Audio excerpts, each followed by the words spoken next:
આજે આપણે ભારતના ઇતિહાસના એક ખૂબ જ રોમાંચક પાનાને ઉલટાવીશું. આ કહાણી છે એક એવા કિશોરની જેણે હિંમત અને નેતૃત્વનું અદ્ભુત ઉદાહરણ પૂરું પાડ્યું. જી હા, આપણે વાત કરી રહ્યા છીએ સમ્રાટ હર્ષવર્ધનની. એમણે તૂટી રહેલા સામ્રાજ્યને ફક્ત બચાવ્યું જ નહીં, પણ એને એક સુવર્ણ યુગમાં ફેરવી દીધું. તો સવાલ એ છે કે એક કિશોર જે હજી દુનિયા જોઈ રહ્યો છે એ તૂટવાની અણી પર આવેલા રાજ્યને કેવી રીતે બચાવી શકે? વિચારો તો ખરા. જ્યારે બધું જ ખતમ થઈ રહ્યું હોય એવું લાગે ત્યારે એક યુવાન આટલો મોટો બોજ કેવી રીતે ઉપાડી શકે? આ કોઈ ફિલ્મી વાર્તા નથી, આ તો છે મુશ્કેલીઓ પર જીત મેળવવાની એક સાચી ગાથા. તો હર્ષની આ કહાણીની શરૂઆત કોઈ ખુશીના પ્રસંગથી નથી થતી. ના, એની શરૂઆત થાય છે એક ભયંકર સંકટથી. એક એવા સંકટથી જેણે એક આખા સમૃદ્ધ રાજ્યને, તમે સમજો ને, જાણે ઘૂંટણીએ પાડી દીધું હતું. તો જુઓ, 7મી સદીની શરૂઆતમાં બધું બરાબર હતું. રાજા રાજ્યવર્ધનના શાસનમાં પુષ્યભૂતિ રાજ્ય એકદમ સ્થિર હતું. પણ પછી અચાનક એમની હત્યા કરી દેવામાં આવી.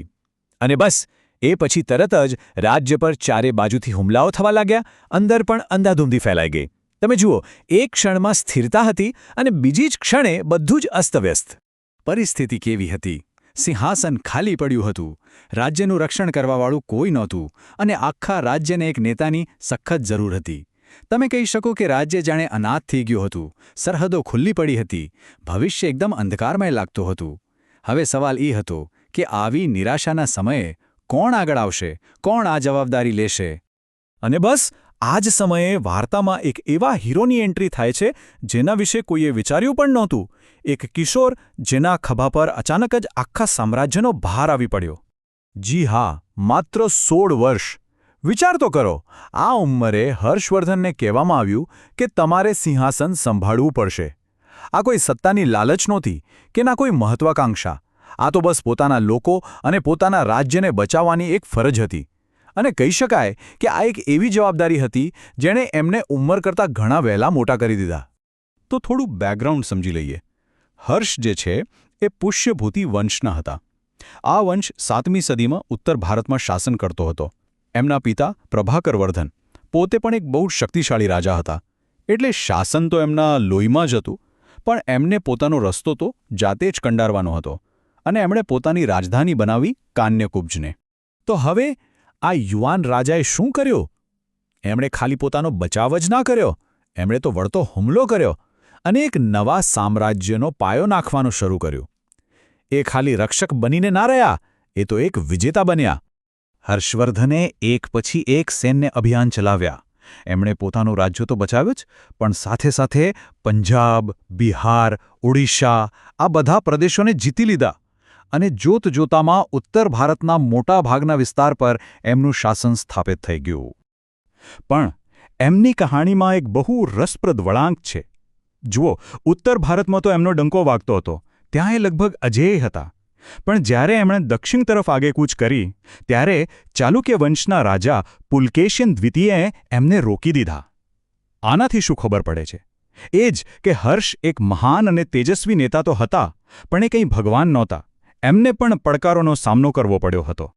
તો ચાલો હવે યુદ્ધના મેદાનમાંથી રાજદરબારમાં જઈએ, કારણ કે સામ્રાજ્ય જીતવું એ એક વાત છે અને એને સારી રીતે ચલાવવું એ સાવ અલગ વાત છે.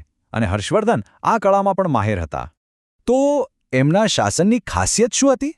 પહેલી વાત, એમણે ટેક્સ સિસ્ટમને એકદમ સરળ અને ન્યાયી બનાવી. બીજું, એમનું મુખ્ય ધ્યાન લોકોના ભલા પર હતું. ત્રીજું, એમણે ધાર્મિક સહિષ્ણુતાને ખૂબ પ્રોત્સાહન આપ્યું. અને ચોથું, એમના દાનના કિસ્સાઓ તો આજે પણ યાદ કરાય છે. ટૂંકમાં એમનું શાસન ડર પર નહીં, પણ દયા અને કાળજી પર ટકેલું હતું. અને એમના દાનની વાત કરીએ તો આ એક કિસ્સો સાંભળવા જેવો છે. દર 5 વર્ષે હર્ષ એક મોટી સભા બોલાવતા અને પોતાનો આખો ખજાનો, જી હા, આખો ખજાનો લોકોમાં વહેંચી દેતા. જરા કલ્પના કરો, કયો રાજા આવું કરે? આ કે દાન નહોતું, આ તો પોતાની પ્રજા માટેનો એમનો પ્રેમ અને સમર્પણ હતું. હવે તમને લાગશે કે આ બધી વાતો કદાચ વધારીને કહેવાતી હશે, પણ ના, આપણી પાસે આનો પાક્કો પુરાવો છે. એ સમયે ચીનથી એક પ્રસિદ્ધ પ્રવાસી આવ્યા હતા, હ્યુએનસાંગ. એમણે જાતે હર્ષના સામ્રાજ્યની મુલાકાત લીધી હતી અને પોતાની ડાયરીમાં લખ્યું છે કે રાજા ખૂબ દયાળુ હતો અને પ્રજા ખુશ હતી. શિક્ષણનો પણ ખૂબ વિકાસ થયો. આનાથી મોટો પુરાવો બીજો કયો હોઈ શકે? તો એમની પ્રાથમિકતાઓ શું હતી? એમણે એ સમયની જગવિખ્યાત નાલંદા યુનિવર્સિટીને ખૂબ મદદ કરી, બૌદ્ધ મઠોને પણ ટેકો આપ્યો.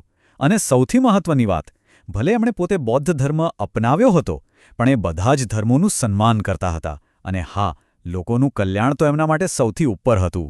પણ હર્ષવર્ધનની ઓળખ ખાલી એક રાજા કે યોદ્ધા તરીકેની જ નથી. એમનો એક વારસો એવો છે જે આજે પણ આપણી સાથે છે, અને એ છે સાહિત્ય અને સંસ્કૃતિમાં એમનું યોગદાન. આ 3 નામ જુઓ: નાગાનંદ, રત્નાવલી અને પ્રિયદર્શિકા. આ સંસ્કૃત ભાષાના 3 ખૂબ જ પ્રખ્યાત નાટકો છે. અને તમને જાણીને નવાઈ લાગશે કે આ નાટકો કોણે લખ્યા છે? ખુદ સમ્રાટ હર્ષવર્ધને. આના પરથી ખ્યાલ આવે કે એ માત્ર તલવારના જ નહીં પણ કલમના પણ ધની હતા. એક મહાન શાસક અને સાથે સાથે એક પ્રતિભાશાળી લેખક. તો એમના જીવન પર એક નજર નાખીએ. ઈસવીસન 590માં જન્મ, માત્ર 16 વર્ષની ઉંમરે 606માં રાજગાદી સંભાળી અને લગભગ 41 વર્ષના શક્તિશાળી શાસન પછી 647માં એમનું અવસાન થયું. પણ દુઃખની વાત એ હતી કે એમના પછી કોઈ એવો મજબૂત વારસદાર ન મળ્યો જ્યાં સામ્રાજ્યને સંભાળી શકે, અને ધીમે ધીમે એમણે બનાવેલું આખું સામ્રાજ્ય વિખરાઈ ગયું. અને આ જ હર્ષવર્ધનની કહાનીનો સૌથી મોટો સાર છે. એમણે બનાવેલું રાજકીય સામ્રાજ્ય તો સમયની સાથે વિખરાઈ ગયું, એ કદાચ ટક્યું નહીં, પણ એમણે જે સાંસ્કૃતિક વારસો છોડ્યો, સાહિત્ય અને જ્ઞાનનો જે વારસો છોડ્યો, એ આજે પણ કાયમ છે. કારણ કે રાજ્યો બને છે અને તૂટે છે, પણ સારા વિચારો અને સંસ્કૃતિ હંમેશા જીવંત રહે છે.